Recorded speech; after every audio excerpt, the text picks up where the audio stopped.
The battlefield has decayed into a graveyard of steel. Vehicles bog down, engines suffocate, and power fails in the mud.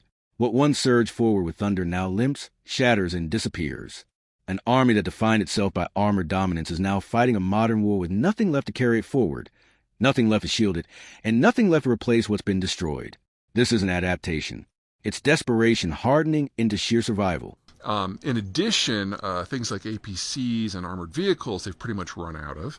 And now they're even running out of civilian vehicles and things like golf carts, to the point that we're actually seeing horse charges starting to pop up on the front again, because horses are available and cars are not. This has really led to a change in Russian tactics, obviously, because if you don't have the equipment to move your men, you have to move your men differently. And so some of the new strategies that we're seeing on the front is, instead of sending 1,000 men or 100 men or 10 men, it's sending 2 or 3 men to try to infiltrate a zone. And you do that with 2,000 to 3,000 men over the course of a month. And eventually, hopefully, you have enough people that have infiltrated the zone that they can make it untenable for the Ukrainians to maintain their positions. Can this work? What Zeihan really exposing is a brutal transformation in modern warfare. Terrain and technology have erased Russia's traditional advantages. Heavy platforms are no longer assets. They're liabilities. Cheap, ubiquitous aerial systems now stalk anything that can't move quickly or stay hidden. And with factories unable to produce replacements at scale, Russia has begun scraping the bottom of its own society simply to push soldiers forward. The result is a grim strategy. Surrender ground inch by inch, feeding men into fight in small, expendable waves, hoping the defenders collapse from exhaustion before reality collapses the state itself. What unfolding isn't just a shift in tactics or technology. It's the sound of a system fracturing under its own weight. When machines disappear, bodies are sent. When bodies disappear, the state itself begins to hollow out. And now, beyond the mud, beyond the drones, beyond the battlefield, something far more dangerous has snapped inside Russia. This is no longer about territory. It's about survival. In 2026, something didn't merely fail inside Russia. It broke in a way that may finally threaten Putin's grip on power. This outcome was always approaching. After nearly 4 years of a war defined by endless human waves smashing into fortified defenses, Russia has collided with the one resource it cannot replenish fast enough: people. There's a limit to how much death a nation can absorb before it starts consuming its own future. Russia has crossed that threshold. The war it chose has become a machine that devours its own population, and the losses are now so severe that the country's ability to fight and even function is beginning to unravel. Russia's mortality rate is no longer just high, it is unsustainable. What was already the country's most severe long-term crisis has exploded into something far worse.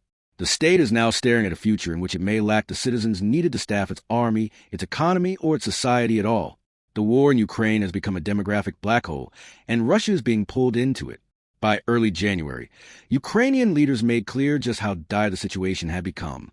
The final months of 2025 were catastrophic for Russian forces. Losses weren't merely continuing. They were accelerating. Month after month, the pace of death surged, with thousands more Russian soldiers killed in each successive period. December alone saw tens of thousands confirmed dead, supported by visual evidence. What made this phase different wasn't only the scale of the losses, but their nature. Earlier in the war, many Russian troops were wounded, and wounded soldiers can return. Dead soldiers never do. That distinction is now reshaping Russia's future in brutal ways. Instead of recycling manpower back into the war, Russia is permanently bleeding its population away. Every month leaves a deeper, irreversible scar. The implications are staggering. Russia is erasing its own demographic base faster than it can replace it. According to Ukraine's military leadership, December 2025 marked a terrifying milestone.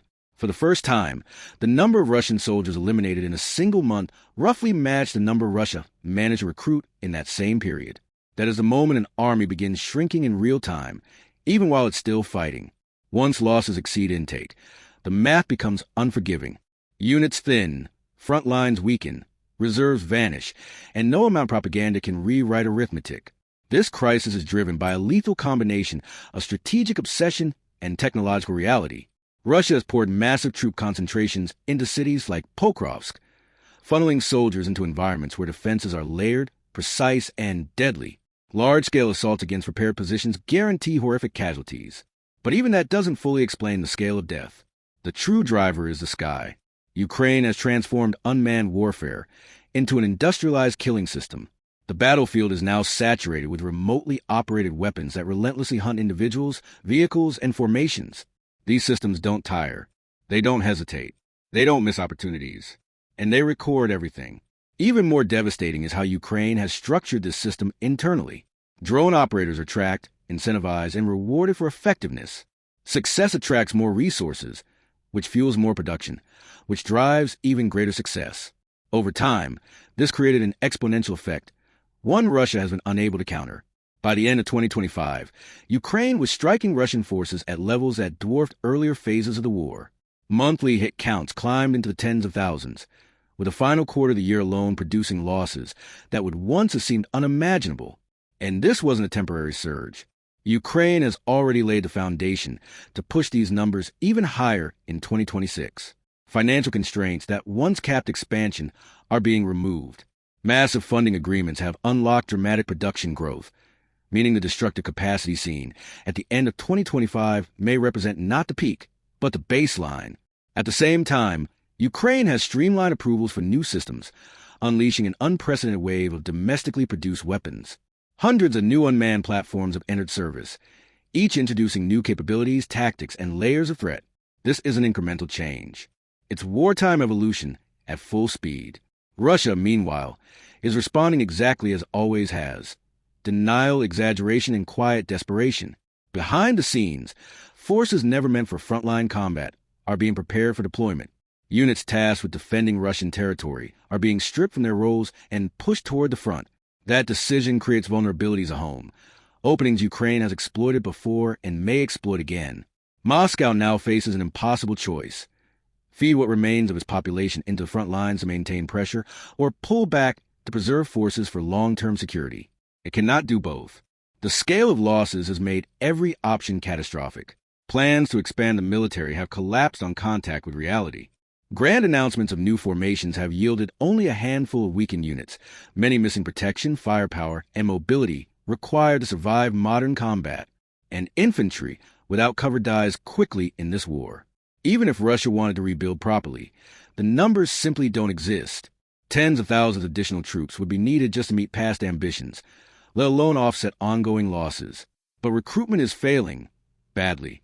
Across multiple regions, enlistment targets are being missed by enormous margins. Financial incentives that once drew men into uniform have been slashed. Payments that once promised escape from poverty now barely register as compensation for near-certain death. The money that fueled early recruitment has dried up. With domestic recruitment collapsing, the Kremlin has turned outward. Foreigners are being lured, pressured, or deceived into service with promises of residency, citizenship, or threats of losing both. Some only grasp the truth when they reach the front. Others plead to escape once they understand what they've been dragged into. But even these measures can't solve the core problem.